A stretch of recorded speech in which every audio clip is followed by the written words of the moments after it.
प्रशासन सोया, जनता जागी। मोगरावाड़ी अंडरपास के गड्ढे स्थानिक लोगों ने खुद भरे। वलसाड़ के मोगरावाड़ी क्षेत्र स्थित रेलवे अंडरपास में लंबे समय से बड़े बड़े गड्ढे होने के कारण राहगीरों और वाहन चालकों को भारी परेशानी का सामना करना पड़ रहा था।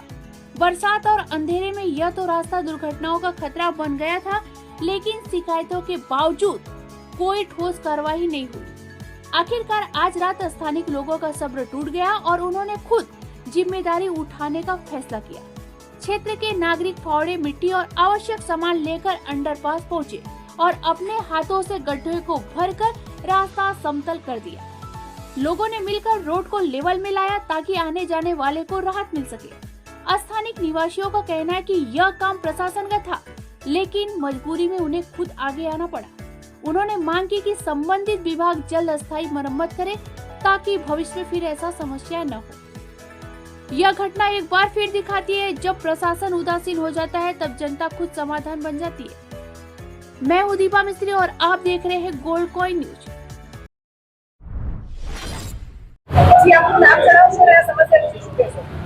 મારું નામ છે સુનિલ યાદવ। હું અહીંયા વોર્ડ નંબર 4 નો કાઉન્સિલર છું। અત્યારે સમસ્યા હાલમાં જે અત્યારે ખાડાઓ પડી ગયા છે, એ ખાડાઓ જે પડ્યા છે, જે બ્લોક કરવાના કારણે તે જે ઉપરથી જે આપણે રેલવે તંત્રથી ઉપર જે પાણી પડી રહ્યું છે, તેના ઘણું પાણી ભરવાના કારણે ઘણા ખાડા પડી ગયા છે, જે લેવલ કરવાની ખરેખર જરૂર હતી અને જરૂર છે જ। તો એકચ્યુઅલી આજે શનિવાર રવિવારના કારણે શું થયું કે અમારા નગરપાલિકાના પર્સનની અવેલેબલ નહોતા અને કાલનું પ્લાનિંગ અમારું હતું જ આ લેવલ કરવાનું। આપણા જાગૃત નાગરિક છે આપણે અહીંયા મોગરાના, તે લોકોને લીવ વહેલી તકે કરવું છે, તે લોકો અહીંયા આવીને લગે આ લેવલ એમને કર્યું અને સાત સરકાર આપવા માટે અમે બી આવ્યા એમને સાત સરકાર છેલ્લા પરિસ્થિતિ રેલનું કામ કરતા પછી આજે કાઢ્યું અમે લોકો એટલે 10 દિવસ થઈ ગયા અમારા ખ્યાલથી। એટલે 10 દિવસથી આજે કાંઈ પછી આ પરિસ્થિતિ ઊભી થઈ છે।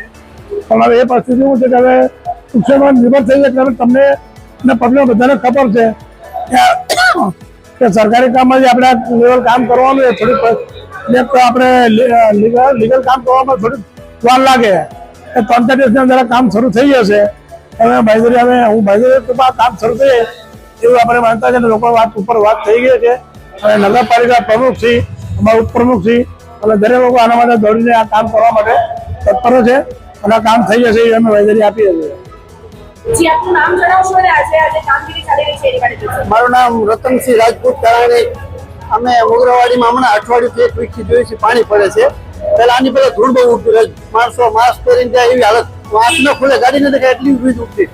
પછી આગળ મેં રજૂઆત કરી હતી જિલ્લા લેવલે જે હોતા પર આપણા ભાઈને, તો મેં કીધું ફાયરના બંબા બોલાવો, તો ફાયરના બંબા પાછું બહુ પાણી સિમેન્ટ હોય રેતીથી જામ થઈ ગઈ, ખાડા પડી ગયા। હવે આજ કેવું સવારે નીકળે તો 2 વાગે મંદિરે, સાંજના મંદિરે નીકળે તો 2 બાઇક પડી ગઈ, મારા મિસિસ નીચે પડી ગયા, બીજા મારા ગામના મારા જ છે એમના પણ ઘરવાળા તો પડ્યો, બી નીચે પડી ગયા। મને એનો ફોન આવ્યો, રતનભાઈ આનું કાંઈક કરવું પડશે, આપણાથી એક્ટિવા પર 2 માણસ જાય તો આપણી હાલત ખરાબ થાય, મણકા ખલાસ થઈ જાય। એટલે 150 થી 200 આવડા ખાડા પડ્યા હતા। મારા 5-6 છોકરાને જાણ કરી અને મેં લેવલથી વ્યવસ્થિત રેતી હટાવી નાખી અને હજી આનાથી કઈ ઉકેલ નહીં આવે તો 2 દિવસ પછી પાછો રાતના હું લારી લઈ આવીશ મારા ખર્ચે અને હું જાતે લઈ અને એને કામ કરાવીશ। મારી પાસે ટીમ છે જાતે કામ કરવાવાળા વ્યક્તિઓ સેવાભાવી। આ પરિસ્થિતિ તો ગરનારો જયારે ખુલ્લું ત્યારથી છે। બ્લોક કઢાય એના પછી તો 100 ગણી વધારે થઈ ગઈ બેન। બ્લોક કઢાયા પછી જે રેતી હતી ને એ રેતી એની પોઝિશનમાં હતી।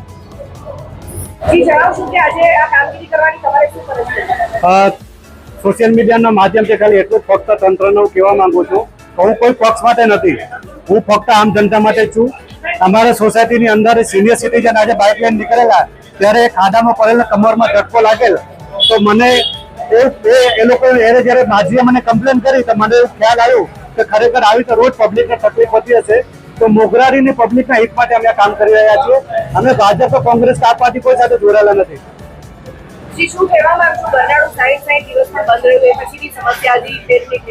હું 27 વર્ષથી અહીંયા મોગરાવીમાં રહું છું અને આ જે તકલીફ તો કાયમ રહેતી જ છે અને હું સોશિયલ મીડિયાના માધ્યમથી ખાલી ધવલભાઈ પટેલને ખાલી એક રિક્વેસ્ટ કરવા માંગુ છું કે મોગરાવી માટે કંઈક પુલ કે બ્રિજ પાસ થતું હોય તો કરો, તો તમારો ખૂબ આભાર રહેશે।